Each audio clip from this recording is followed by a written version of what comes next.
Not be very, అలసిపోకండి.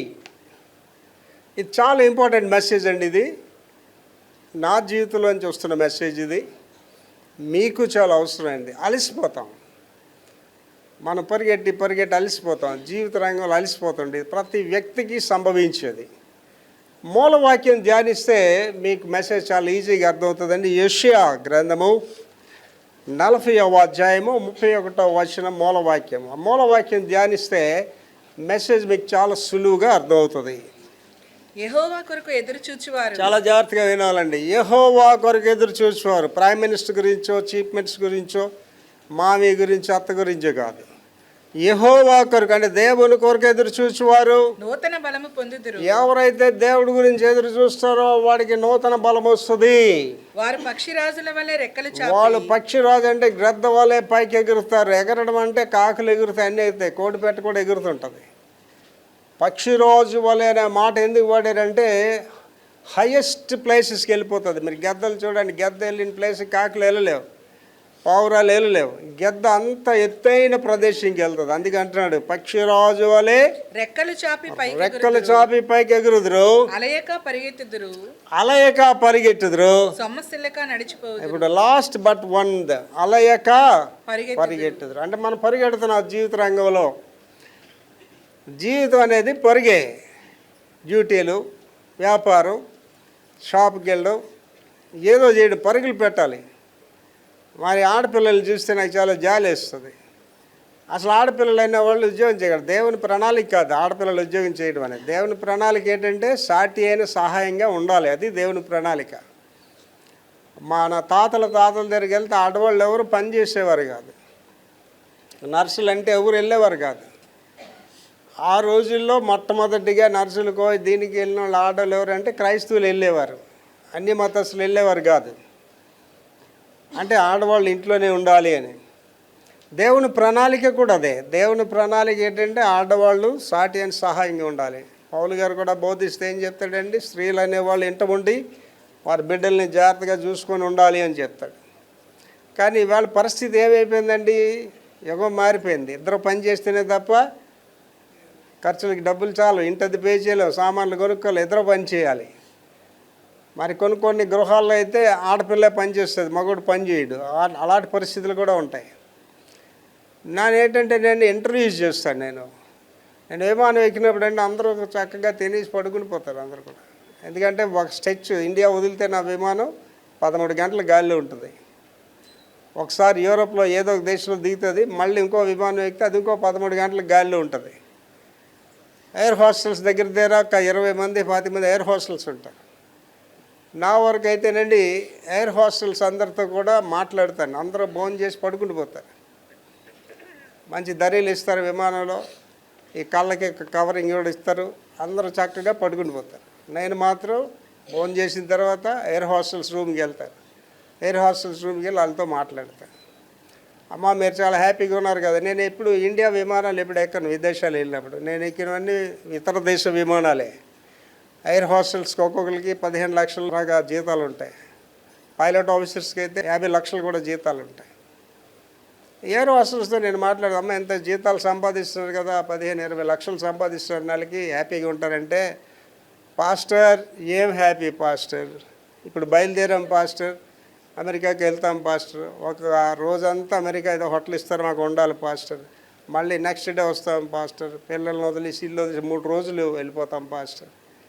Pastor మీరు అడిగారు కాబట్టి చెప్తున్నా, మాకు ఎవడైనా భర్త మమ్మల్ని చక్కగా చూసుకొని ప్రేమించి పోషిస్తే ఇంట్లో ఉండాలని ఉంటుంది. ఓహో ఎయిర్ హాస్టల్స్ ఇలా చెప్పారు కదా అని పైలట్ ఆఫీసర్స్ని కూడా వెళ్ళి అడిగా. వాళ్ళకి ఒక్కొక్కరికి ఆడపిల్లలు 50 లక్షల జీతం ఒక్కొక్క పిల్లకి. ఎలాగని చక్కగా మాట్లాడతారు నాతో. మాట్లాడిన తర్వాత నేను 50 లక్షలు సంపాదిస్తున్నా కదా హ్యాపీ అంటే, ఏం హ్యాపీ పాస్టర్, నాకు ఎవడైనా చక్కగా చూసుకునే భర్త ఉంటే ఇంటి దగ్గర ఉండాలని. ఆ పైలట్ ఆఫీసర్స్ అంటే వాళ్ళే మొత్తం ప్లెయిన్ కేర్ అంతా వాళ్ళదే. ఆర్టీసీ బస్సు ఉందనుకోండి, డ్రైవర్కి బస్సుకి సంబంధం ఉండదు, కండక్టరే బాస్ ఆర్టీసీ బస్కి. అలాగే పైలట్ ఆఫీసర్సే బాస్లు, వాళ్ళే సమాధానం చెప్పాలి దేనికైనా సరే. ఆడవాళ్ళని ఎవరిని నేను ఇంటర్వ్యూ చేసినా ప్రతి ఆడమనిషి ఇదే మాట చెప్పిందండి, మాకు ఇంటి దగ్గర చక్కగా చూసుకునే భర్త ఉంటే హ్యాపీగా ఇంట్లోనే ఉండాలి అని అనిపిస్తుంది. మరి ఇవాళ ఏం చేస్తున్నారు ఆడపిల్లలు? పరుగులు తీస్తున్నారు, పరుగులు, డ్యూటీలకు పరిగెట్టాలి, టైంకి రాబోతే బాసులతో గొడవ, అన్ని గొడవలే. అప్పుడు ఏమవుతామండి? అలసిపోతాం. ఈడేమంటున్నాడండి? అలయక పరిగెత్తెదరు, అలసిపోవడం.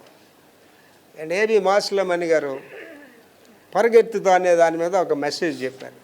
మహా కృపను బట్టి వీళ్ళందరినీ నేను కలిసానండి. ఆర్ఆర్కే మూర్తి గారితో నాకు స్నేహం ఉంది, అలాగే జోషన్న గారితో నాకు ఉంది, ఏబి మాస్లమణి గారితో నేను మాట్లాడాను. I met all the high godly servants, అందరినీ కలిసి మాట్లాడాను. చాలామంది మా ఇంటికి వచ్చారు.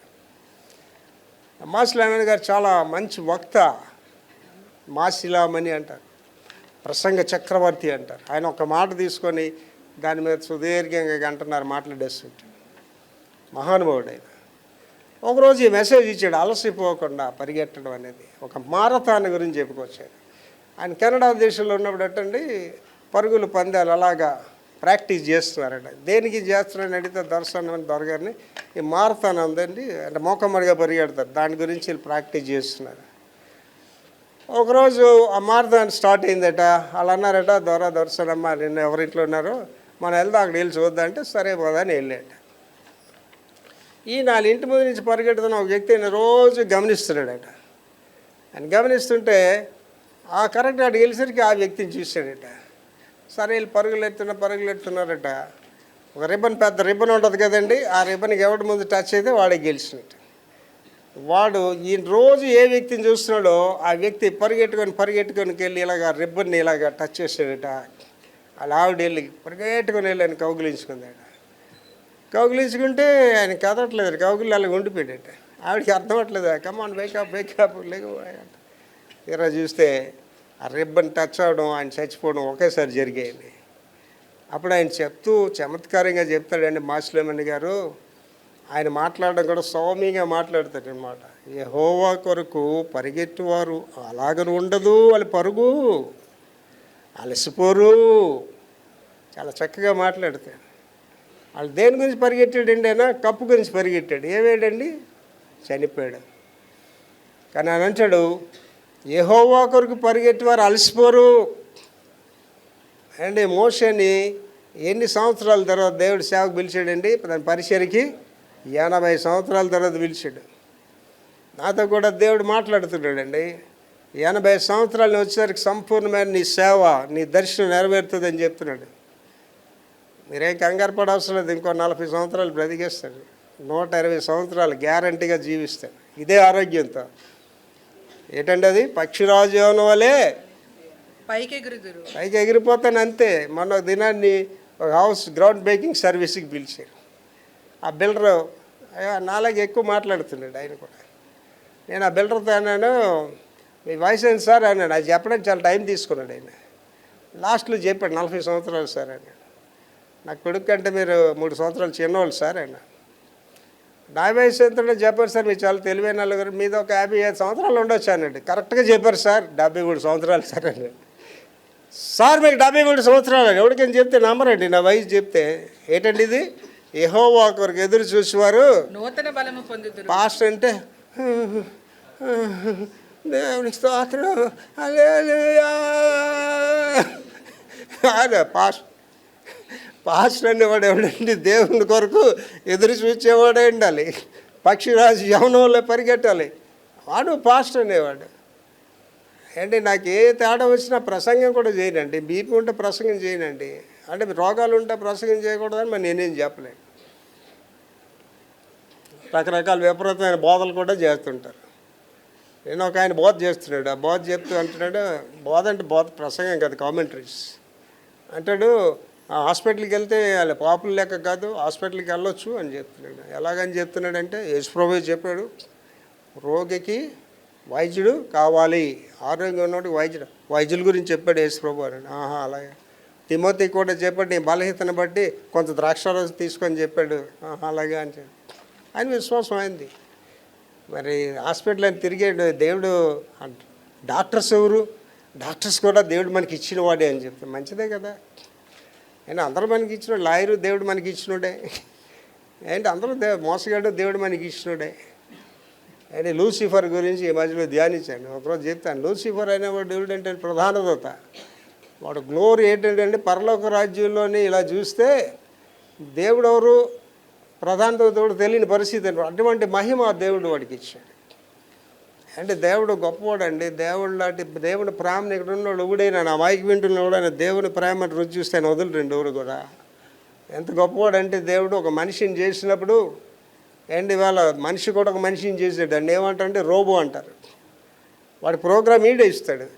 వీడు చెప్పినట్టు అది చేయాలి తప్ప దాన్ని ఇష్టం చేయడానికి వీల్లేదు. కానీ దేవుడు మనిషిని చేసినప్పుడు మనిషికి ఫ్రీ విల్ ఇచ్చాడు. వాడు ఇష్టం వచ్చినట్టు చేయొచ్చు. వాడికి స్వేచ్ఛను ఇచ్చాడు దేవుడు. అదే వాడిని పాడు చేసేది కూడా.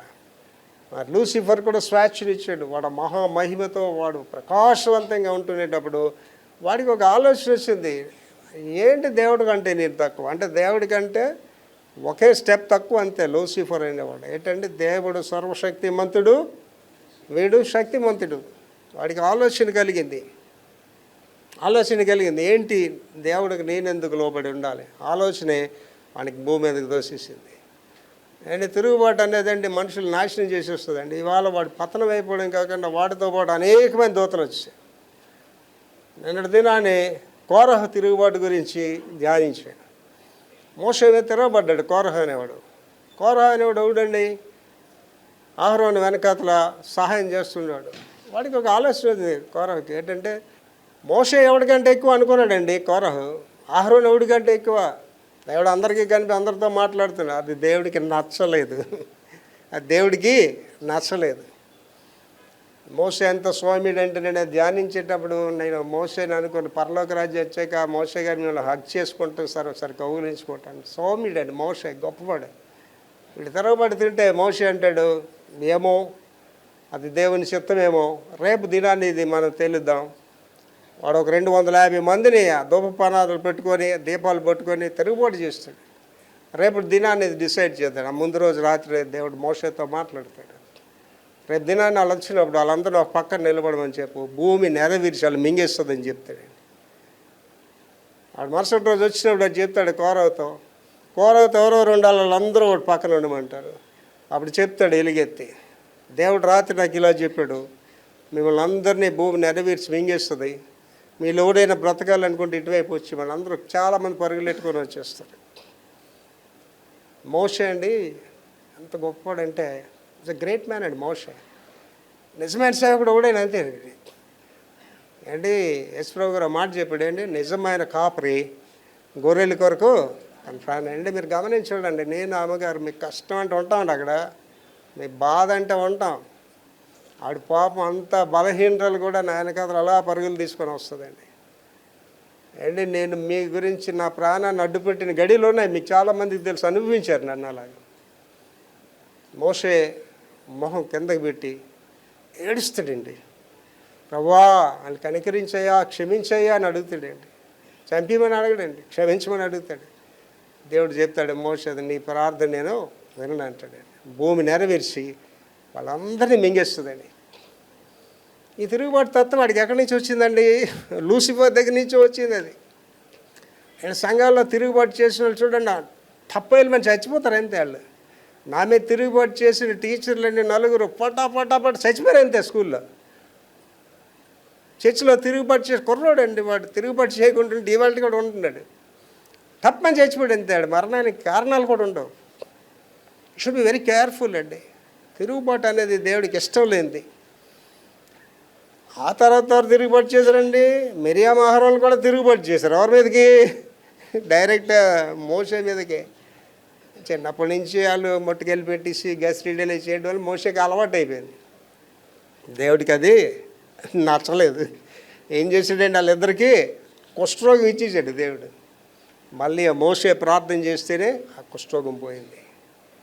మరి లూసిఫర్ ఘనత నేను అలా చూసినప్పుడు నాకు అనిపించింది, ఎవరే లూసిఫర్ ఎందుకురా నీకు ఆ పాడుబుద్ధి వచ్చింది. ఆ తర్వాత సొలొమోను మహిమను చూశానండి. వాడెంత గనపరచబడ్డాడండి. దేవుడు ఎదురైనప్పుడు సొలొమోను అంటాడు, నాకు ఏమి వద్దు దేవుడా, ఈ ప్రజల్ని ఇచ్చావు కదా, వీళ్ళు పరిపాలించడానికి జ్ఞానం ఈ ప్రభువా, అంతే చాలు, నాకు ఏం వద్దు, ఐశ్వర్యం ఏం వద్దు అంటాడు. అలాగ అడిగిన దేవుడు ముచ్చటపడిపోయి వాడికి జ్ఞానం ఇస్తాడు. ఇచ్చి ఒక మాట అంటాడు ఏంటంటే, నీ వంటి జ్ఞాని ముందు ఉండడు నీ తర్వాత కూడా ఉన్నాడంట. వాడు ఎన్ని కట్టడలు చేశాడండి, ఎన్ని నిర్మాణాలు చేశాడు, శృంగారమైన దేవాలయం నిర్మించాడు. కానీ ఏమైపోయాడండి కడకి? స్త్రీలోలుడైపోయి, స్త్రీల వెనకదలిపోయి భ్రష్టుడైపోయాడండి. ఆ అన్య స్త్రీలను వివాహం చేసుకొని వాళ్ళు సంతోషపడ్డాను బలిపెట్టాలి కాబట్టి దేవుడికి దూరంగా వెళ్ళి అది తలుచుకొని ఏడ్చానండి. సొలొమోన్, ఏంటి నీకు ఈ భ్రష్టత్వం? ఇలాగైపోయాడు నువ్వు.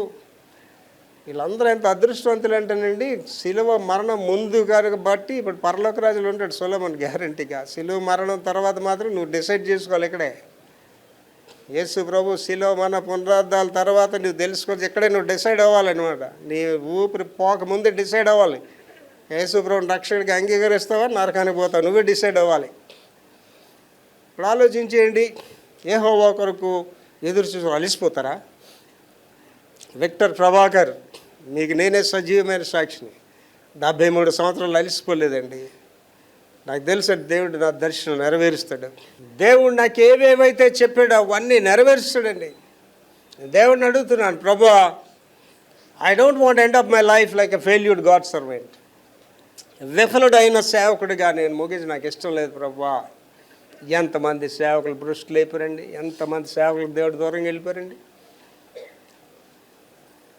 రెండోది అడుగుతున్నానండి, నీ సన్నిధికి వస్తాను కదా ప్రభువా, కంపల్సరీగా నువ్వు నన్ను బలానమ్మకమైన మంచి దాసి అనాలి. దాని గురించి ప్రయాసపడతాను. ఇవాళ నా షెడ్ని సువార్త ప్రకటించాలి. భారతదేశంలో ఉన్న పెద్ద పట్టణాలన్నింటిలో పాస్టర్స్ కాన్ఫరెన్స్లు పెట్టాలి. గత వారంలో ప్రార్థన చేశాను, ప్రభువా విదేశాలకు కూడా నేను నిలబెట్టాలి అని అడుగుతున్నాను దేవుణ్ణి. సువార్త ప్రకటించాలి, తుది శ్వాస వరకు సువార్త ప్రకటించాలి. సువార్తను ప్రకటించకపోతే నాకు శ్రమ అని పౌలు గారు చెప్పిన మాట దేవుడు నాకు పెట్టేసాడండి. ఇవాళ చాలామంది సేవకులు సువార్త ప్రకటిస్తే నాకు శ్రమ అంటున్నారు. కానీ ఇక్కడ ఆలోచించేయండి, ఇక్కడ వాళ్ళు మనం ధ్యానించేది ఏంటంటే అలయక పరిగెట్టడం. నీ డ్యూటీస్లో నువ్వు అలసిపోతున్నావా? నీ చదువులో నువ్వు అలసిపోతున్నావా? నీ దాంపత్య జీవితంలో అలసిపోతున్నావా? పాస్టర్ గారండి, మీరు చెప్పడం బాగానే ఉన్నది కానండి, నా భర్త హింసిస్తాడు కదండి, ఆల్లాడు దుర్మార్గుడని మగవాళ్ళు ఉంటారో నాకు తెలియదు కానండి, వెరైటీగా హింసిస్తాడు సార్. ఆడు ఏదో ఒక భర్త ఉండాలని ఆడుతున్నాను కానీ నేను ఆడితో అలసిపోయానండి. చాలామంది భార్యలు, ప్రభువా ఆడు ఎక్కడో దగ్గర లారీ ఏదో గుద్ది చచ్చిపోలే చేయి ప్రభు అనే భార్యలు కూడా ఉన్నారండి. కారణం ఏంటంటే వాడు అంతగా హింసిస్తాడు. నిన్న విజయవాడలో జరిగిన ఒక ఇన్సిడెంట్ మీరు న్యూస్లో చూసి ఉంటారు. ఒక అమ్మాయి సాక్ష్యం చెప్తుంటే నాకే దుఃఖం అనిపించిందండి. సుమారు ₹1,00,00,000 కట్నం ఇచ్చారటండి. ఆ అమ్మాయికి ఒక తమ్ముడు, తండ్రి. ఆ భర్త కొట్టేస్తున్నాడట, ఇంకా కట్నాలు తీసుకురాండి. ఆ భర్త తండ్రి కలిపి కొడుతున్నాడు. ఆ అమ్మాయి ఇంటికి ఫోన్ చేస్తే ఆ తండ్రి వృద్ధుడైన ఆ తండ్రి ఆ తమ్ముడు మోటార్ సైకిల్ వేసుకొని వచ్చారు. వాళ్ళని కూడా కొట్టేశారటండి. ఏట్రా చేస్తారు మీరు అని కొట్టిస్తే ఆ తండ్రి ఆ ముసలోడండి పాపం ముఖం తిరిగి పడిపోయాడటండి. అయినా కొడుతున్నారట, కుర్రాన్ని కొడుతున్నారటండి. మమ్మల్ని కూడా ఏం చేయలేడు అంటున్నారు. ఆవిడ వెంటనే ఆ పాప ఆ నాన్నని పట్టుకొని ఆ తమ్ముడు ఆ మోటార్ సైకిల్ మధ్యన కూర్చోబెట్టి హాస్పిటల్ మధ్య దారిలోనే చచ్చిపోయాడటండి. మొత్తానికి వీళ్ళు ముగ్గురిని జైల్లో పడిస్తారు. కానీ అది వింటునేటప్పుడు ఎంత క్రూరత్వం అండి మనుషుల్లో. ఈ కట్నాలు అనేవండి, ఈవిడైనా నా గుడిలో కట్నాలు ఉంటే గుడికి రావడం మానేయండి. వచ్చేవారం నుంచి కట్నాలు అడుగుతానన్ను ఎవరైనా ఉంటే ఇక్కడ గుడికి రాకండి వచ్చేవారం నుంచి. మీలాంటి భ్రష్టులు నాకు అవసరం లేదు. ఇక్కడ కట్నం తీసుకొని వాడు ఏంటని రాసి చెప్తున్నారు టీవీలో, క్రైస్తవుడి కానీ కట్నం తీసుకుంటే ఆడు ఎవడండి? గాడిది కాదు, ఆడు అడ్డగాడిదే. నీచులండి, నికృష్టులు. అంటే నువ్వు కొనుక్కుంటున్నావండి, ఒక స్త్రీగా భర్తను కొనుక్కుంటున్నావా నువ్వు డబ్బులు పెట్టి? ఎంత అసహ్యం అండి. మాకు 4 అన్నదమ్ములు అండి, ఎప్పుడు నయాబేస్ కట్నం తీసుకోలేదు. నా కోడలు తండ్రికి అయితే చెప్పాను, కట్టుకున్న బట్టలతోటి మీ అమ్మాయిని పంపించని చెప్పాను. సారీ గీరి ఏమో నాకు అవసరం లేదని చెప్పాను. మా అన్నదమ్ములు ఊరికి కూడా మా అబ్బాయిలకి కట్నాలు తీసుకోలేదు.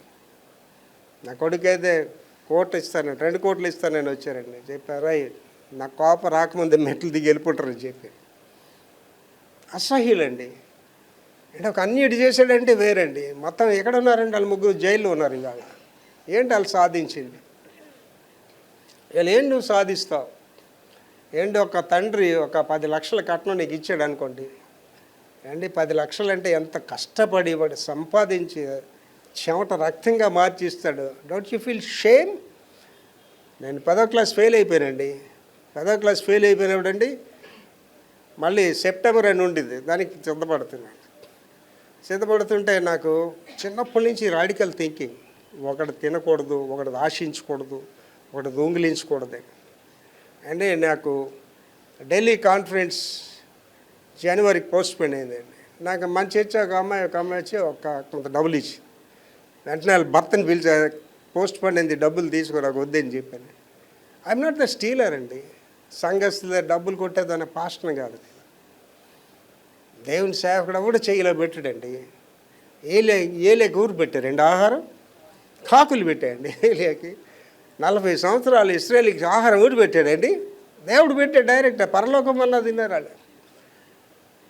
కానీ ఇవాళ ఆలోచించేసే సేవకులు అలిసిపోతున్నారు, భార్యలు అలిసిపోతున్నారు. కొంతమంది భర్తలు భార్య పెట్టే హింసను, ఇది ఒక స్టోరీ. కానీ భార్యలు రాక్షసురాలైన భార్యలు కూడా ఉంటారండి. యెజబెల్ రాణిలు అంటారు. భ్రష్టురాలైన భార్యతో ఆడు అలిసిపోతాడు. ప్రభువా దీన్ని ఎప్పుడైనా తీసుకెళ్ళిపో ప్రభు అని ప్రార్థన చేస్తుంటాడు అలిసిపోయి. భర్తల వల్ల విసిగిపోయిన, భార్యల వల్ల విసిగిపోయిన, తల్లిదండ్రుల ద్వారా విసిగిపోయిన పిల్లలు. ఇక్కడ ముఖ్యంగా సేవకులు అనే వాళ్ళు విసిగిపోవడం అనేది ఉంటుందండి. కారణం ఏంటంటే దొంగ సేవకులు ఆశీర్దింపబడుతుంటారు, దొంగ సేవకులకే డబ్బులు ఇస్తుంటారు, ఇచ్చినోడికే ఇస్తుంటారు. ఏంటి ఇవాళ మీరు నిజమైన సేవకుల గురించి ఆలోచిస్తే ప్రపంచంలో నిజమైన సేవకులు తిండి లేదండి, తిండి లేదండి, సరైన బట్ట లేదండి వాళ్ళకి. నిజమైన సేవకులకి వాళ్ళ పిల్లలు చెప్తున్నారు, అమ్మ మేము పాస్టర్ పని చేయమే, అమ్మ మేము దేవుడి సేవ చేయమని విసిగిపోతున్నారు ఆ కష్టాలు చూసి. వీళ్ళు ఎవడికండి ఇస్తున్నారు డబ్బులు, ఎవడు దొంగో ఎవడు అబద్ధాలు చెప్తున్నాడో వాడికే తీసుకెళ్ళేస్తారు అండి. గేహజీ వచ్చాడండి, ఆడేం చేశాడు, రథం వెనకసలా పరిగెట్టాడు, డబ్బులు తీసుకున్నాడండి. ఎలీషా డబ్బులు తీసుకోవాలి వద్దని చెప్పాడు, బంగారము వెండి అన్నీ పట్టుకొచ్చి. అవి మనకి బాధ కలిగింది, అయ్యి ఎంత స్వస్థత వచ్చింది డబ్బులు తీసుకొని. వీడు మాత్రం పరిగెట్టాడు డబ్బుల గురించి. వాడు నిజమైన సేవకుడు అండి. నిజమైన సేవకుడు మీ కానుకలు కట్నాలు ఆశించడండి. వాడు ఇచ్చేవాడిగా ఉండండి అండి. హబక్కు గురించి ధ్యానిస్తుంటేనండి, హబక్కు అనేవాడు ధ్యానించినప్పుడు అండి వాడు నాలాంటి తత్వం కలిగిన. నేను అనుకున్నాను ఈ గతంలో నాలాంటి వాడు కూడా ఉన్నాడు. యెషయా, ఇర్మియా, హెజ్కేలు వీళ్ళందరూ ప్రవచనాలు దేవుడు ఏం చెప్పాడో చెప్పారు. హబక్కు అనేవాడు అలా కాదు, నా హబక్కు దేవుడే ప్రశ్నించేవాడు అండి. దేవుని సన్నిధిలో నేనంతే దేవుని ప్రశ్నిస్తాను. నేను చెప్పానండి దేవుడికి, నా చర్చిలో ఎవరికి కోవిడ్ వచ్చినా నేను వాక్యం చెప్పను ప్రభు అని చెప్పానండి. నాకు బీపీ ఉంటే వాక్యం చెప్పను ప్రభు అని చెప్పానండి. దేవుడు ప్రశ్నిస్తుంటారు. పరలోక రాజ్యం వెళ్ళిన తర్వాత యేసుప్రభు గారు గ్యారంటీగా నాకు మాట అంటాడండి, ఒరే సేవ చేస్తే చేసేవి గంటరా, నన్ను చాలా విసిగించారు ఆ భూమి మీద అంటాడండి. విసిగిస్తాను దేవుడిని. ఎవరిని అడుగుతామండి? ఒక్క మాట తండ్రిని అడగబో దేవుడిని అడుగుతుందండి, ఒక కొడుకు నాన్న నడుపు దేవుడిని అడుగుతాడండి. నేను దేవుడిని నడుపు దేవుడిని అడు. మా నాన్న లేరు, మా అత్తమ్మలు ఎవరు లేరు, నాకు ఇచ్చేవాడు లేడు, నాకు ఇచ్చేవాడు లేడండి. God must give to me. నేను చిన్నవా? చిన్న కాదు, ఏంటి కావాలి నాకు? పెద్దవి కావాలి. విలియం కేరీ మా గురువు గారు అండి, 220 సంవత్సరాల క్రితం ఇండియా వచ్చి గొప్ప సేవ చేశాడు మా గురువు గారు. ఎందుకనంటే ఆ యూనివర్సిటీలోనే నేను బ్యాచిలర్ థియాలజీ, బ్యాచిలర్ డివినిటీ చేశాను. ఆయన ఒక మాట చెప్పాడు ఏంటంటే, expect great things from the God. దేవుడి దగ్గర నుంచి గొప్ప విషయాలు ఆశించు. Attempt great things for God. దేవుని కొరకు గొప్ప విషయాలు తలపెట్టు. చర్చ్ బిల్డింగ్ డిలే అవుతుందంటే కారణం ఏంటంటే, చిన్న బిల్డింగ్, ఎలాంటి బిల్డింగ్ వెళ్ళి నాకు ఏం పని కాదండి, ఈవేళ కొనిగలను.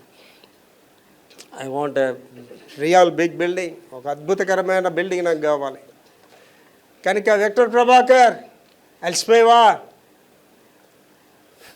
అలసిపోలేదు విక్టర్ ప్రభాకర్. ఇక్కడికి ఉన్న వాళ్ళందరూ అమ్మ మీకు చెప్తాను, నువ్వు అలసిపోతున్నావు నీ పరుగులో, నీ కుటుంబ జీవితంలో అలసిపోతున్నావు, అలసిపోవద్దు. నీ ఉద్యోగంలో అలసిపోతున్నావు, అలసిపోవద్దు.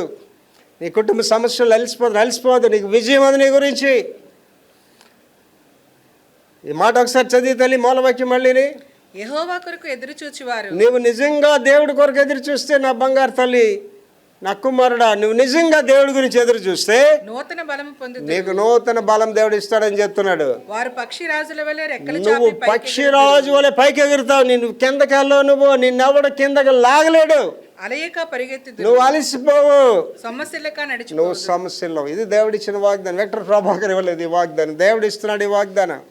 సో జీవితంలో అలసిపోకండి, అలసిపోకండి అనే వివరణ చూద్దాం. బైబిల్ అలసటను అధిగమించడానికి బైబిల్ అలసటను అధిగమించడానికి దేవుని బలంపై ఆధారపడటాన్ని దేవుని బలంపై ఆధారపడని చెప్తుంది. అలసిపోకుండా ఉండాలంటే నువ్వు ఎవరి మీద ఆధారపడాలండి? దేవుడి మీద ఆధారపడాలి. అంటే ఇక్కడ ఉన్న వాళ్ళకి చెప్తున్నాను, నా అనుభవంలోంచి నేను చెప్తున్నాను అండి. ఇవాళ మీ దగ్గర అబద్ధం చెప్పాను అనుకోండి, ఇక్కడే నేను ఇలా పడి చచ్చిపోతానండి. తలంపులో కూడా నేను తప్పు చేయటం లేదండి. తలంపులో కూడా దేవుడికి పరమ ఇష్టడిగా నేను జీవిస్తున్నానండి. మీరు జాగ్రత్తగా ఆలోచించేయండి. మీరు సిన్సియర్గా ప్రార్థన చేసిన రోజులు ఉన్నాయి. ఇవాళ ప్రార్థనలో బలహీనమైపోయిన వాళ్ళు కూడా ఉన్నారు. నువ్వు ఎప్పుడైతే ప్రార్థనలో బలహీనమై మొదట నీ మీద రోగాలు వచ్చేస్తాయి. నువ్వు ఎప్పుడైతే ప్రార్థనలో బలహీనమైపు ఇంట్లో గొడవలు వచ్చేస్తాయి. మళ్ళీ ప్రార్థించే గొడవలు మళ్ళీ ఆగిపోతాయి. మళ్ళీ ప్రార్థించే రోగాలు పారిపోతాయి. దీనికి అర్థం ఏంటంటే నువ్వు దేవుడికి దూరంగా వెళ్ళేకోవాలి. నీ మీదకి అలసట వచ్చేస్తుంది, శ్రమ వచ్చేస్తుంది, కష్టం వచ్చేస్తుంది. కనుక యెహోవా కొరకు ఎదురు చూసి వారు నూతన బలం పొందుతారు. వాళ్ళు పక్షిరాజు వలె పైకి ఎగురుతారు, అలయక సాగిపోతారు, సొమ్మసిలక నడిచిపోతారు. తర్వాత చదవా రెండవది, దేవుని కోసం వేచి ఉన్నవారు దేవుని కోసం వేచి ఉన్నవారు తమ బలాన్ని పునరుద్ధరించుకుంటారు. తమ బలాన్ని పునరుద్ధరించుకోవటానికి బైబిల్ చెప్తుంది. ఏంటి దేవుని కొరకు జీవుడు ఉంటాడు. వాడు ఏంటంటే బలము ఎక్కువైపోతుంటుందట. చాలామంది నా గురించి వెయిట్ చేస్తారు. పాస్టర్ గారు ఎప్పుడైనా మంచం ఎక్కడ, నేను కుళ్ళిపోయిన యాపిల్ పళ్ళు, కుళ్ళిపోయిన ధాన్యానికాయలు పట్టుకొని వెళ్ళి పాస్టర్ గారికి ఒకసారి ఇలా చూసి చిన్న నవ్వు నవ్వి, ఆ నవ్వుకి భాష, ఆ నవ్వులోంచి ఒక మాట వస్తుంటుంది. ఏంటంటే ఓరే పాస్టర్ ఎంత ఏవరే, పాపం వల్ల రోగాలు వస్తాయా, నీకే పాపం వచ్చిందిరా, ఎంత పాపం చేశారా ఈ రోగం వచ్చిందని నవ్వాలని చూసిన వాళ్ళు ఉన్నారు చాలామంది. దావీదు కూడా ఇలాంటి పరిస్థితి వచ్చిందండి. దావీదు ఏమంటే నా కాలు జారుగా చూసి ఆనందించవాలని నా శత్రువులు చూస్తున్నారు, ఆయనను ప్రభువా నా చీలమండలం నీవు బలపరిచేవంటాడు. కనుక ఏటని చదివితే రెండోది మళ్ళీని దేవుని కోసం వేచి ఉన్నవారు దేవుని కొరకు ఎవడైతే వేచి ఉంటాడో తమ బలాన్ని పునరుద్ధరించుకుంటారని బైబిల్ చెబుతుంది. మన బలం పునరుద్ధరించుకుంటాం. ఎవరి గురించి వెయిట్ చేయాలండి? మామి గురించా, అత్త గురించా, ప్రైమ్ మినిస్టర్ గురించా, చీఫ్ మినిస్టర్ గురించా? ఏంటి ప్రభుత్వం ఇచ్చే రాయితీలు ఏంటండి? చింకిగొడ్డ చలి తీర్చదు, ఎంగిలి మెతుకులు అలాంటివి ఇస్తారు వాళ్ళు రాయితీలు. ఎందుకు ఇస్తున్నారండి? ఆడ వెనకాతలు ఉండడానికి, అది ఓటేయడానికి తప్ప నీవు బాగుపడ్డానికి కాదు. ఇవాళ గవర్నమెంట్ పద్ధతులు ఏంటంటే పేదవాడు ఎప్పుడు పేదవాడిగానే ఉండాలి. న్యూ వరల్డ్ ఆర్డర్ అని దాని ఒక మెసేజ్ ఇచ్చాను, మళ్ళీ ఒకసారి మళ్ళీ చెప్తాను దాని గురించి. గవర్నమెంట్ ఎప్పుడు పేదవాడిని పేదవాడిలాగా ఉంచుతుంది, అడుక్కున్నాడిని అడుక్కున్నలాగా ఉంచుతుంది. లేకపోతే ఆడు నాయకుడు అయిపోతాడు ఆడు కూడా. ఏసై దగ్గర ఇది కాదండి. ఏసై ఏమంటున్నాడండి? నిన్ను గనురాలుగా చేస్తానంటాడు, గొప్పదానిగా చేస్తానంటాడు. అలసిపోకండి. సందర్భం మరియు అర్థం చదువురా. మంచి పనులలో పట్టుదల. మంచి పనుల్లో పట్టుదల ఉండాలి. ఎవడు ఇల్లు పాడు చేయాలా, ఎవడిది దొంగిలించాలని కాదు, మంచి పనుల్లో పట్టుదల ఉండాలి. మంచి చేయడం అనేది సేవలో నమ్మకంగా ఉండడము. మంచి చేయడం అంటే దేవుడు నీకు అప్పగించిన పనిలో నమ్మకంగా ఉండాలి, మరియు ఇతరులకు సహాయం చేయాలి. ఈ రెండే మనకు ఉండవు. సేవలో నమ్మకంగా ఉంటారా? సేవకులు సువార్థికులు ఉన్నారు, ఎంతమంది నమ్మకంగా సేవ చేస్తున్నారు? కాపర్లు ఉన్నారు, ఎంతమంది నమ్మకంగా సేవ చేస్తున్నారు? రెండోది ఏంటంటే నమ్మకం, ఇతరులకు సహాయం చేయండి. ఇవాళ ఏంటంటే నీకు నువ్వే జీవిస్తుంటే నువ్వు ఇతరులకి ఏం సాయం చేస్తావండి? అండ్ మీకు చాలాసార్లు చెప్పాను, నేను పైకి వెళ్ళిన తర్వాత నా పర్సులోని డబ్బులు మళ్ళీ వచ్చేసరికి ఉండమండి. ఎవరికి ఎదురైతే పేదవాళ్ళకి సాయం చేస్తాను, అవసరం వాడికి సహాయం చేస్తుంటాను. దేవుడు నాకు నేర్పించాడు. అడుగుడి మీకు ఇవ్వబడి అని మీ బైబిల్లో తుడిపించుకోండి, ఇయ్యుడి మీకు ఇవ్వబడి అనేది పెట్టుకోండి. ఇవ్వండి, గివ్ టు గాడ్. పేదవాడికి ఇవ్వండి, దేవుడు నీకు ఇస్తాడు. ఇతరులకు సహాయం చేయండి, దేవుడు మీకు సహాయం చేస్తాడు. అది దేవుడు నాకు నేర్పించాడు. అది మా తండ్రి గారి దగ్గర నేను నేర్చుకున్నాను. అది తర్వాత పంట వాగ్దానము. ఆ పంట యొక్క వాగ్దానము చదురా. విశ్వాసం యొక్క ప్రతిఫలం కోసం విశ్వాసం యొక్క ప్రతిఫలం కోసము దేవుడు నిర్దేశించిన సమయాన్ని సూచిస్తుంది. దేవుడు నిర్దేశించిన సమయం సూచిస్తుంది. దీనికి సహనం అవసరము. మళ్ళీ చదవమా.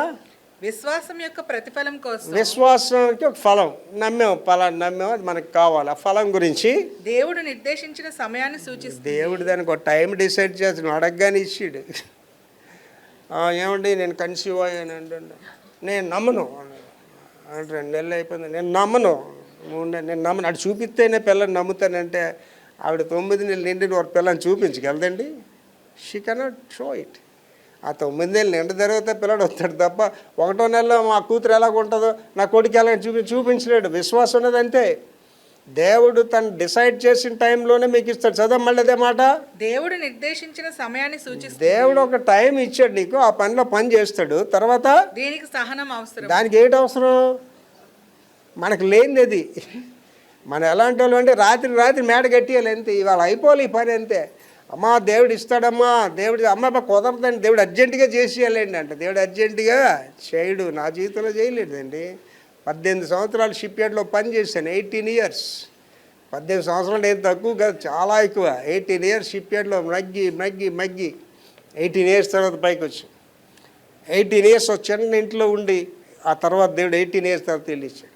ఆల్రెడీ 32 సంవత్సరాలు నిండిపోయి ఎప్పుడు దేవుడు నేను ఆశించిన శృంగారమైన దేవాలయం ఇస్తాడో తెలియదు. దానికి ఏముందంటే సహనం నాకు అవసరం. దేవుని ఆశీర్వాదాలు నీ జీవితంలో చూడాలంటే సహనం అనేది అవసరం. సహనం లేకపోతే ఎవరు పోతారు? నువ్వే పోతావు, నువ్వే నష్టపోతావు. తర్వాత దేవుని బలంపై ఆధారపడటము. నీ బలం కాదు. ఏంటి కొంతమంది ఉంటారు వాళ్ళ ఇంటి పేరు, మా ఇంటి పేరు ఇలా కేకేసలాగా వచ్చేస్తారంటారండి. జనబలం, ధనబలం. జనబలం మనుషులు వాళ్ళ ఇంటి పేరు లేకపోతే అక్కడ వాళ్ళ నమ్ముడు కూడా వాళ్ళతో మాట్లాడలేరు. ధనబలం అంటే డబ్బు శాసిస్తుంది. చదవమది మళ్ళీని.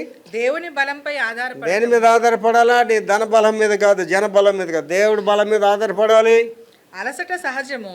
అలసట అనేది సహజం. అలసిపోవడం అనేది ఇప్పుడు నేను ఎన్ని మాటలు చెప్తానండి. అందరూ చూస్తే 50 సంవత్సరాలు ఉన్నారండి, 40 సంవత్సరాలు అండి. ముసలోడే ఏంటి పట్టు చీర కట్టుగానే ముసలి యవనస్త్రాలు అయిపోద్దామా? అవనే అవదు. కొద్దిసేపు పట్టుకోవాలి. నేను మన గ్రౌండ్ బ్రేకింగ్ సర్వీస్కి వెళ్ళిన తర్వాత అక్కడేట ఆ కాంట్రాక్టర్ చెప్పాడట బిల్డర్ ఇక్కడ స్టెప్లా చేయమని. ఎందుకంటే వృద్ధులు వస్తారని ఆయన గ్రహించాడు. అది చేయలేదట. నేను వృద్ధుని కాదు కదా, టక్ మన ఇలా కాలేసి వెళ్ళిపోయాను. నా వెనక వృద్ధురాలు ఉంది కదా, టక్కుని పట్టుకున్నారు వెంటనే. ఆవిడ నాకు అసలు ఇలా చూస్తుంది కదా, నా చెయ్యి పట్టుకోవాల్సింది భర్త అయితే వీళ్ళు పని వాళ్ళు నన్ను పట్టుకున్నారు, లేకపోతే పడిపోదని అనుకుంటుంది కదా. ఇప్పుడు ఆవిడ యవనస్త్రాలు అయిపోయినట్టు అయిపోద్దండి. నేను ఎలా గంతీసి వెళ్ళిపోయినా నేను యవనస్తుని అయిపోతానా? అవనస్తుని అవునండి. మెట్లు అక్కడ నేను కూడా నటిస్తుంటాను అనమాట. ఏదో యంగ్లాగా ఎక్కి నటిస్తుంటాను, కానీ లోపల మాత్రం బ్యాటరీ డిశ్చార్జ్ చేయమంటుంది. అర్థమవుతుందండి?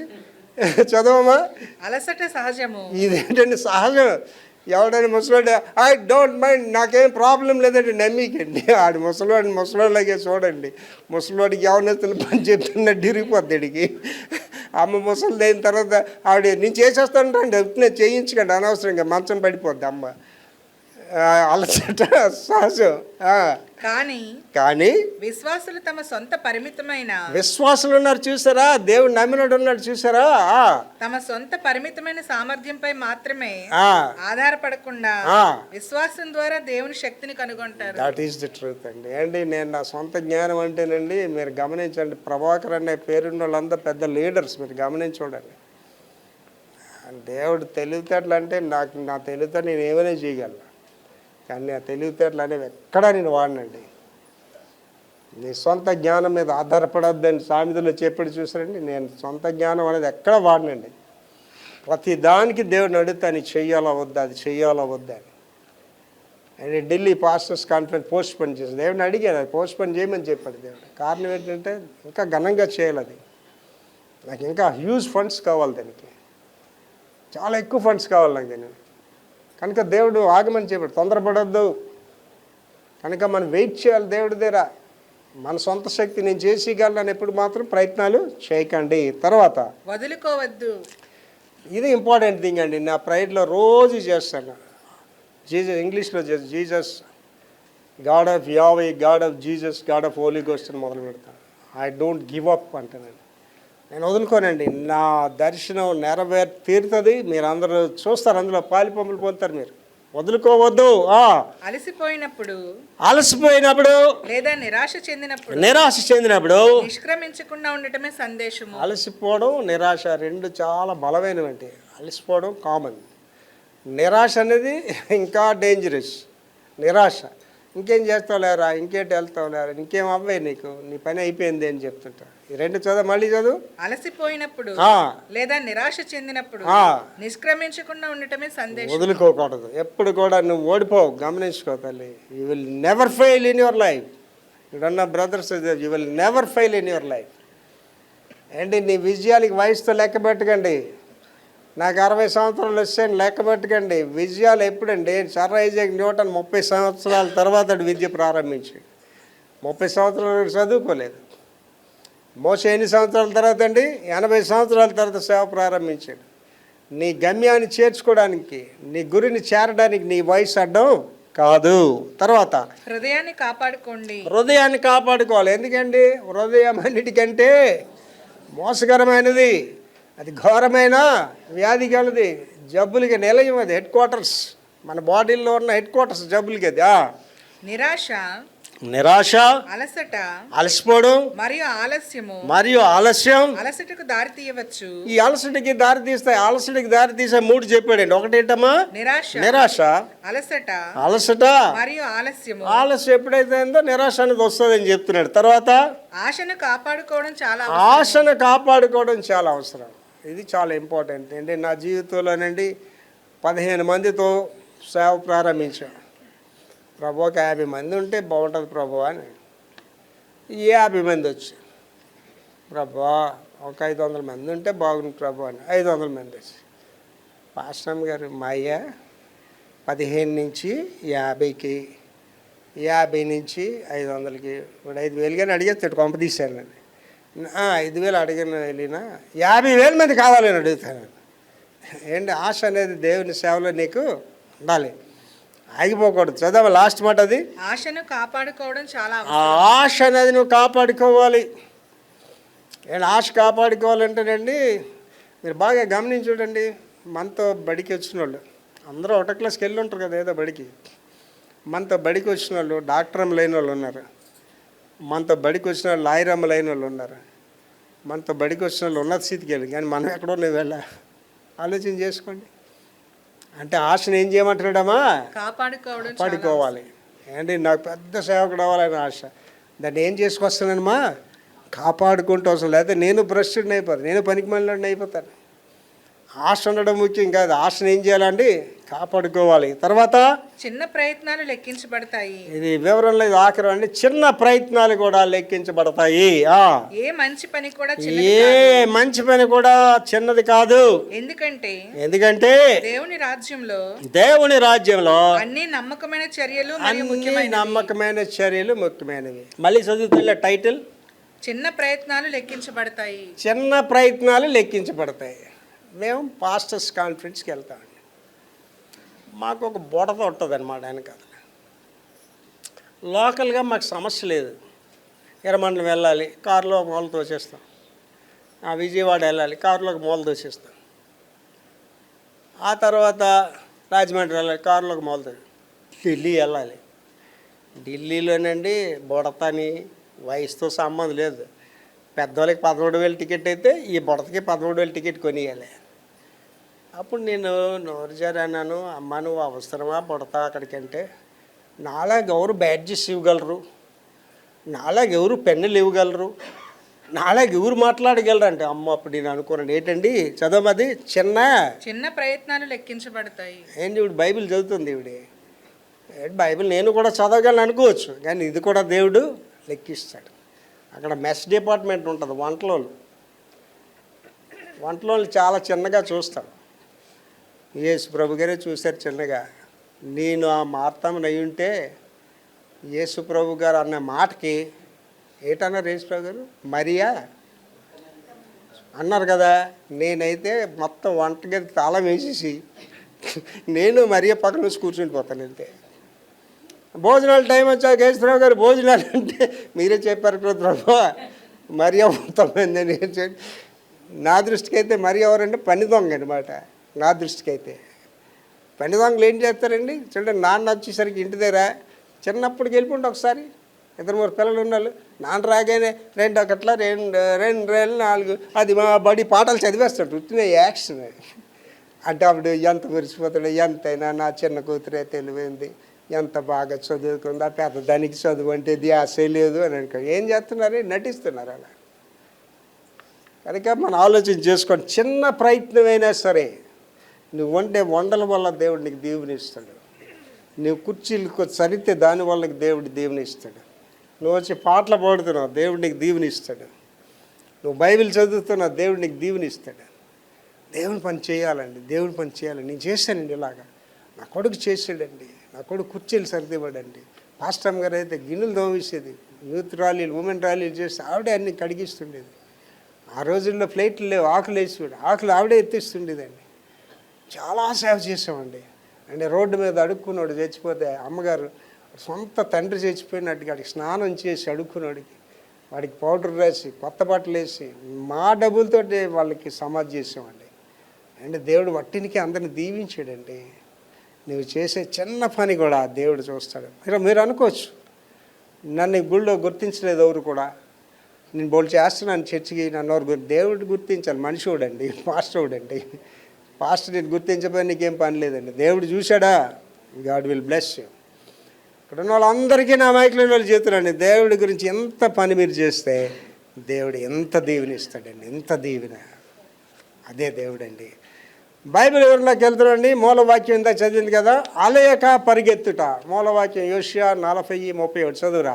యెహోవా కొరకు ఎదురు చూచువారు నూతన బలం పొందుతారు. నూతన బలం పొందుతారు. వారు పక్షిరాజుల వలె రెక్కలు చాపి పైకి ఎగురుతారు. అలేక పరిగెత్తుదురు.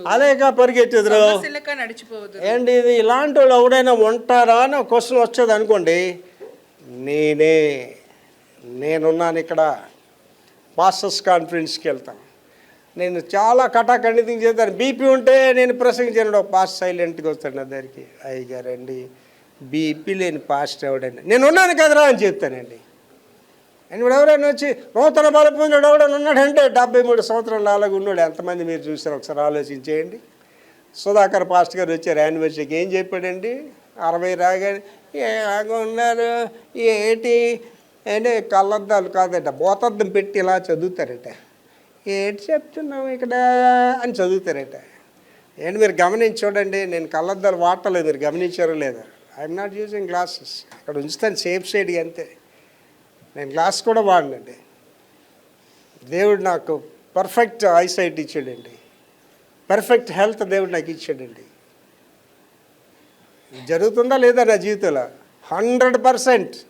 లేకపోతే సేవ కూడా చేయనండి. ఎవరికెళ్ళి బోధలు చేస్తామండి. అండ్ పాస్టర్ అంటే ఒకడు ఉండిపోయాడండి, మాకు తెలిసిన పాస్టర్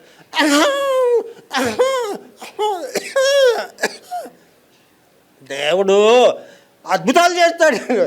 ఒరే ఆపరా, నీ రోగం పోయినప్పుడు ప్రార్థన చేసుకోరా, నువ్వు రోగాలతో ఎవడికి రా నువ్వు బోధ చేస్తాడు. ఎంత హేళనగా ఉంటుంది కదండి. ఒకసారి మీరు చాలా జాగ్రత్తగా ఆలోచించేయండి, రియలిస్టిక్గా ఆలోచించండి. యేసుప్రభు గారు కేజీస్కి వెళ్ళారు అనుకోండి, ఎవడైనా యేసుప్రభుని పూజిస్తాడండి? ఎవడైనా యేసుప్రభుని పూజిస్తాడా? పూజించడా. కారణం ఏంటండి, ఈజ్ అ గాడ్. అది ఒక యేసుప్రభు గారికి సాధ్యం అండి పాస్ట్ గారు. మరి మీరు యేసుప్రభు గారితో పోల్చేసుకోకండి పాస్ట్ గారు. మన మనుషులం కదండి, మనకి రోగాలు వస్తాయండి పాస్ట్ గారు, మనం చేయలేం కదా ఆయనలాగా అని మీరు అనొచ్చు. అందుకే ఇలాంటి పనికిమాల బోధకులు ఉంటారని ఆయన ఏం చెప్పాడని ముందే, నా యందు విశ్వాసం ఉంచువాడు నేను చేసిన వాటికంటే గొప్ప కార్యాలు చేస్తాడు. ఎవడు చేయగలుగుతున్నాడండి? నేను ప్రార్థన చేస్తే 3 చచ్చిన వాళ్ళు బతికారండి. నేను ప్రార్థన చేస్తే పిల్లలు లేని వాళ్ళు పిల్లలు పుట్టారండి. అద్భుతాలు దేవుడు చేశాడండి నా జీవితంలో. నేను చాలామంది వస్తారు, పాస్టర్ గారు మాట చెప్పండి మీరు అంటే జరుగుతుంది సార్ అంటారండి. యేసుప్రభు గారి దగ్గరికి అన్నాడు కదా అని, ఆ శతాధిపతి ఏమన్నా నువ్వు మాట చెప్పు నువ్వు మాట చెప్తే నా దాసుడు బాగుపడిపోయాడు. బాగుపడ్డా లేదా? బాగుపడిపోయాడు. మన దేవుడి మాటలు కాదు మనకు కావాల్సింది, పక్కింటి వాళ్ళు ఎదురింటి వాళ్ళ మాటలు. నెంబర్ 2, మేలు చేయటం అందు విసుగొద్దు. ఏంటిది మన దైనందిన జీవితంలో ఎదుర్కొంటామండి. ఎవడికి మేలు చేస్తామో ఆడే మన మీద తిరగబడతాడు. ఎవడికి మేలు చేస్తాం ఆడే మనల్ని మోసం చేస్తే మనం అనుకుంటాం ఇంకెప్పుడు మేలు చేయకూడదు అనుకుంటాం. దానికి ఏం చెప్తున్నాడు చూడండి, గలతీ 6:9. మనము మేలు చేయటి యందు విసుకక ఎందుము. మనము మేలు చేయటి అందు ఏంటంటే విసిగిపోకూడదట, విసక్కుంటా మేలు చేయాలట.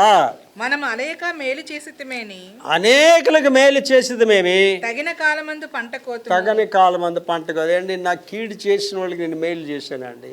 ఇవాళ నేనంటే ఇష్టపడినోడు కూడా నా దగ్గరకు వస్తే నాడికి సహాయం చేస్తాను. ఇవాళ కూడా దేవుడు నాకు అది నేర్పించాడు అండి. లోకానుసార్లు ఏమన్నాడండి, చంపదగిన ఎట్టి శత్రువు తన చేత చిక్కినేని కీడు చేయరాదు, పసుగు మేలు చేసి పొమ్మనుడి చాలంటే. లోకానుసార్లు చెప్తున్నాడు, నీ శత్రువు అయినా నీ దగ్గరికి వస్తాడు మేలు చేయరని చెప్తే యేసుప్రభు గారు ఏం చెప్పారండి, you have to do anything for your enemy. నీ శత్రువుకి నువ్వు ఏమైనా చేయాలండి. అప్పుడు ఏమంటున్నాడండి, తగిన కాలంన నువ్వు పంట కోస్తావు. నెంబర్ 3, రక్షణ కొరకు ఓపిక. రక్షింపబడాలి, సమస్యల నుంచి పైకి రావాలి, ఆర్థిక ఇబ్బంది నుంచి పైకి రావాలి. ఏంటి కొంతమంది వాళ్ళ పనులు చేసుకుని వెళ్ళిపోయినా వాళ్ళ మీద ఒత్తిడిలు వస్తుంటాయి.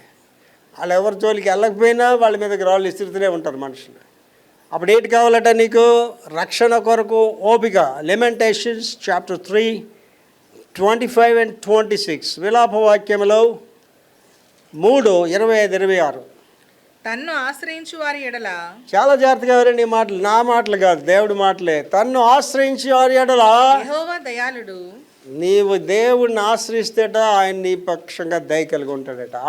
తన్ను వెతుకు వారి ఎడల నువ్వు దేవుణ్ణి వెతికితే ఆయన దయ చూపువాడు. ఆయన కంపల్సరిగా నీకు దయ చూపిస్తాడు. నరులు ఆశ కలిగి యెహోవాను గ్రహించు రక్షణ కొరకు. యెహోవాను గురించి రక్షణ కొరకు ఓపికతో కనిపెట్టడం మంచిది. ఓపికతో కనిపెట్టాలి. దేవుడు ఇచ్చిన రక్షణ నీకు సడన్గా రాత్రి వచ్చేది. ఏం చేయాలండి, ఓపికతో కనిపెట్టాలి. మోషే గారు 80 సంవత్సరాలు ఓపికతో కనిపెట్టాడు. నేను అనుకుంటానండి 40 సంవత్సరాలు హ్యాపీగా గడిచింది ఎక్కడ ఐగుప్తులో. మంచి విద్యను అభ్యసించాడు, విల్లు విద్యలు, కత్తి సాములు అన్ని చేతి బాగానే గడిచిపోయి ఉంటుంది. మిగిలిన 40 సంవత్సరాలు హ్యాపీ డేస్ కాదు. ఆ ఎండిపోయిన రొట్టు మొక్కలు, మనుషులు ఉండడు, ఆ ఎడారిలో ఆ గొర్రెలే, ఆ కోండ్ల మీద ఎవడని పలకరిస్తాడా, నా బతికి ఇంతేనా అని అనుకుని ఉంటాడండి. 80 సంవత్సరాలు చివరికి వచ్చేసరికి ఇక్కడ ఇలాగ అంతమైపోతానేమో, నేను మరలా నా మనుషులు చూడనేమో అని అనుకొని ఉంటాడు. అలాంటి గడిలో ఆయనకి ఏంటి కనిపించండి, ఒక పొద కాలిపోతున్నట్టు కనిపించిందండి. ఆశల్లో నిరాశ మా యేసు ప్రభువే.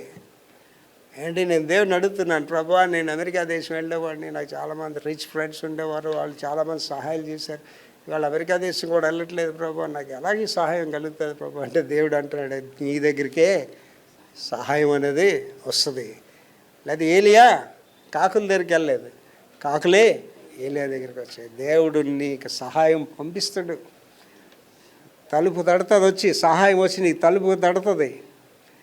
That is the God. అదే ఇక్కడ చెప్తున్నాడు. దేవుడు లాస్ట్ 2వ భాగం చదవమా. యెహోవాను గ్రహించు రక్షణ కొరకు. దేవుడు నీకు ఒక రక్షణ విమోచన పెట్టాడు చూసారా, దాని కొరకు ఓపికతో కనిపెట్టడం. ఏంటి కావాలా, మనకు లేనిది అది ఓపిక. రాత్రికి రాత్రి పని అయిపోవాలా, 24 గంటలు మేడగెట్టాలి. జరగని పనులు అవి జరగని పనులు అండి. God will do his things in his own time. చాలాసార్లు చెప్పాను, మళ్ళీ Rome cannot built in a day. Rome అనే మహానగరం ఒక రోజులో కట్టలేదండి. అండ్ వెక్టర్ ప్రభాకర్ అనేవాడిని తయారు చేయడం అంత ఈజీ కాదండి. అంటే నేను కొన్ని అతిశయంతో కూడా, ఆత్మలో అతిశయంతో కూడా నేను ప్రార్థన చేస్తాను. అదే గర్వాన్ని కాదండి, ఆత్మలో అతిశయం అని చెప్పాను. అందుకే వెక్టర్ ప్రభాకర్ లాంటి ఒక సేవకుడికి దేవుడు కావాలంటే అంత ఈజీ కాదండి. I'm the well trained pastor. సుదీర్ఘంగా చదువుకున్నాను, 14 దేశాలు తిరిగి వచ్చాను. ఒక సమస్య నాకు మీరు ఇలా విప్పగానే మీ సమస్య నాకు అర్థమైపోద్ది. ఎటు వెళ్తే ఏం జరుగుతుందో నాకు తెలుస్తుంటుందండి. అటువంటి వ్యక్తి దేవుడికి కావాలంటే అంత ఈజీ కాదండి. సో నువ్వు దేవుడికి కావాలి. ఇక్కడ నువ్వు దేవుడు నీకు ఎన్ని తలాంతులు ఇచ్చాడు, ఎంత చక్కగా బైబిల్ చదవగలం, ఎంత చక్కగా వంటలు చేయగలం, ఎంత చక్కగా పనులు. ఎందుకు దేవుడు నేను వాడుకోవట్లేదు ఇవాళ? దేవుడికి దూరంగా నువ్వు వెళ్ళిపోతున్నావు, లోబడట్లేదు దేవుడికి. నువ్వు నీ సొంత ఆలోచనలు నువ్వు ఆధారపడుతున్నావు, నీ సుశక్తిని ఆధారము చేసుకోవద్దు. రెండో భాగం మళ్ళీ చదువురా. నరుల ఆశ కలిగి యెహోవా అనుగ్రహించు రక్షణ కొరకు దేవుడు నీకు ఒక రక్షణ ఇస్తున్నాడు చూసావా, దాని కొరకు ఓపికతో కనిపెట్టడం. ఓపికతోనే లాస్ట్కి వెళ్ళిపోతున్నాడండి. పందెంలో అలసిపోకండి. అలసిపోవడం అనేది సహజం అని ధ్యానించాం. పందెంలోనా గ్యారంటీగా అలసిపోతాం. అలసిపోకండి ఏంటి? ఏటి పాస్ట్గా చెప్తారు. హెబ్రీ 12:1-2 వచనాలు. హెబ్రీ 12:1-2 వచనాలు. ఎంత గొప్ప సాక్షి సమూహము, ఎంత గొప్ప సాక్షి సమూహము మేఘము వలె మనలను మేఘము వలె మనల్ని ఆవరించి ఉన్నందున. అంటే ఏంటంటేనండి 11 అధ్యాయులు అంతటిలో సాక్షి సమూహం గురించి చెప్తాడు. విశ్వాసుల పట్టిక అంతా చెప్తాడు. అబ్రహాము గురించి చెప్తాడు. వారు ఎలాగ దేవుని కొరకు జీవించారు, రాళ్ళతో ఎలా కొట్టబడ్డారు, రంపాలతో ఎలా గోయబడ్డారు, అన్నీ చెప్పుకొస్తూ లాస్ట్లో ఏమంటున్నాడండి, ఎంత గొప్ప సాక్షి సమూహం. ఏంటి వెక్టర్ ప్రభాకర్ ఒక్కడే కష్టపడిపోవట్లేదండి, నువ్వు ఒక్కదానివే కష్టపడిపోవట్లేదు, నువ్వు ఒక్కదానివి ఇక్కడ కష్టపడిపోవట్లేదు. నీకంటే ముందు విశ్వాసులు కష్టపడ్డారు, బాధపడ్డారు, ఆకలి అనుభవించారు, అవమానాలు అనుభవించారు. 7,000 భారతదేశంలో సంఘాలు పగిలి కొట్టేసి విశ్వాసులు చంపేస్తాడు. ఏంటి నేను విన్నాను ఏంటంటే మత నిరోధక చట్టం కూడా పెట్టడానికి తయారయ్యారండి. ఏమంటే అది పిచ్చోళ్ళకి తెలియదండి. ఏంటి దేవుని మీద తిరుగుబాటు చేసిన రోమా సామ్రాజ్యం పతనం అయిపోయింది. అడ్రస్ లేకుండా పోయేది. వీళ్ళందరూ అడ్రస్ లేకుండా పోతారు. వీళ్ళు మనం ఆరాధిస్తున్న దేవుడు నిజమైన దేవుడు అండి. దేవుడికి అసహజమైనది ఏదీ లేదండి. నీకు వ్యతిరేకంగా నిరూపింపబడిన ఏ ఆయుధం కూడా వర్ధిల్లదు. నువ్వు వీధిలో నువ్వు ప్రభు కొరకు జీవించు, వీధంతా నీ ఎదురుగా నిలబడదండి. నువ్వు పనిచేస్తున్న ఆఫీస్లో దేవుని కొరకు నిలబడి ఎవడూ నీ ఎదురుగా నిలబడలేడండి. నువ్వు చదువుకుంటున్న స్కూల్లో దేవుని కొరకు నిలబడి ఎవడూ నీ ఎదురుగా నిలబడ్డండి. కారణం ఏంటంటే నీ వెనకాతలు ఉన్నాడు ఎవరండి? సజీవుడైన దేవుడు ఉన్నాడు. నీలో ఉన్నవాడు లోకంలో ఉన్నవాడి కంటే బలవంతుడు. You are strong person. Victor Prabhakar బలహీనుడు కాదండి. Victor Prabhakar is not a beggar. Victor Prabhakar వెనకాతల అద్భుతకరమైన దేవుడు ఉన్నాడండి. మోషే గొప్పవాడు కాదండి, మోషే వెనకాతల దేవుడు గొప్పవాడు. గాడిది గొప్పది కాదండి, గాడిద మీద యేసయ్య గొప్పవాడు. ఇప్పుడు వాక్యం చెప్తున్న వెక్టర్ ప్రభాకర్ దేవుడు కాదు, దేవుడు గొప్పవాడు. ఆ తాత్పర్యం నీకు ఎప్పుడైనా ఉంటే నువ్వు ఆశ్చర్యపడతావు. ఎంత గొప్ప సాక్షి సమూహము. మేఘము వలె మనలను ఆవరించినందున మనము కూడా ప్రతి భారం అంటే రకరకాల భారాలు. కొంతమంది పాస్టర్ గారు మా బాధలు మీకు తెలియవండి పాస్టర్ గారు అంట. అందుకే అంటాడు ఏంటి, ప్రతి భారము సులువుగా చిక్కులు పెట్టి పాపమును విడిచిపెట్టి. పాపం ఏంటండి? సులువుగా చిక్కులు పెట్టి. ఇది పాపం కాదని చెప్పిన వాళ్ళు కొంతమంది అంటారు. అంటే కొంతమంది తాగడం తప్పు కాదని చెప్పిన వాళ్ళు ఉంటారు. ఈ తప్పు కాదని చెప్పిన వాళ్ళు ఉంటారు.